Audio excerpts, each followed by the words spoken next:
Hello, everyone. Today is Monday, February 7th, 2022. Guinean Army strengthens surveillance. This article is taken from Jornal de Angola. The armed forces of Guinea Bissau have orders from the Superior Council for National Defense, chaired by President Umaro Embalo, to reinforce surveillance and patrol actions throughout the territory, military sources told Lusa on Saturday 5th, at a time when observers 2 days of national when it observes 2 days of national mourning. The order, was transmitted at a meeting held on Friday at the General Staff of the Armed Forces in Bissau and chaired by the Deputy Chief of the General Staff of the Armed Forces, General Mamadou Nkrumah Touré, who, according to the president of the country, temporarily replaces the head of the Guinean Armed Forces, General Biagé Ntan, undergoing medical treatment abroad. Air and Navy, all unit commanders, political commissars, as well as elements of the military justice and the different police corporations. The order that was given is total surveillance and permanent patrol, day and night throughout the national territory, indicated the same sources.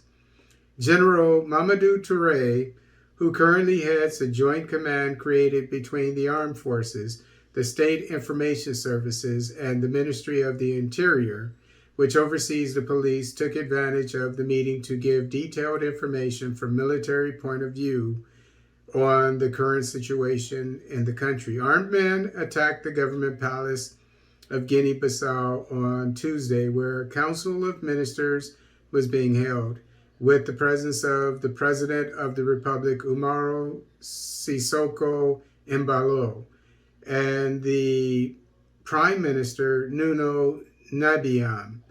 The attack caused at least 8 deaths, according to the government's latest report, which has revised down the number of fatalities. The president considered it to be an attempted coup d'etat that may also be linked to people related to drug trafficking. And hopefully this increased surveillance of the Guinea-Bissau government will be a good thing for the government and the people, and that it will provide security as opposed to eavesdropping, etc. And I've been saying that African nations that have insurgencies, but African nations in general, should have extensive surveillance services and equipment and technology, and especially when you have insurgents, because let me put it to you this way. I don't know if this is the purpose of this, but this is what I'm saying. There should be cameras everywhere. Anywhere you have an insurgency. Now, in open areas, drones, perhaps. But in built-up areas, cameras everywhere, and that are monitored by live personnel. And, if you have an insurgency in this area, or if you have crime, whatever. But because the reason why I say this is because Africa needs security, peace, which will bring peace and prosperity to the continent. And when it comes to insurgents, they won't be able to just place IEDs on the roadside bombs in plain view, and maybe in that neighborhood the inhabitants are they favor the insurgency, and so they'll turn a blind eye to it, and then in the meantime an innocent family rows over it, and while they're driving, and they end up dead.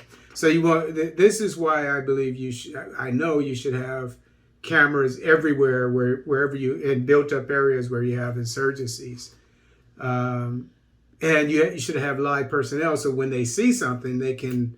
And you should have, again, here's the last thing, QRF, quick reactionary force. You should have them, as well as an extension of them, MUP stations, which is what we call, they're satellite police stations, smaller basically, but manned by the police, or better yet, the military. It could be military police. And so you have, and you have patrols, etc. So if somebody does something, you can respond to it very quickly and catch them. And so hopefully that's what this is all about. But just remember that about Guinea Bissau.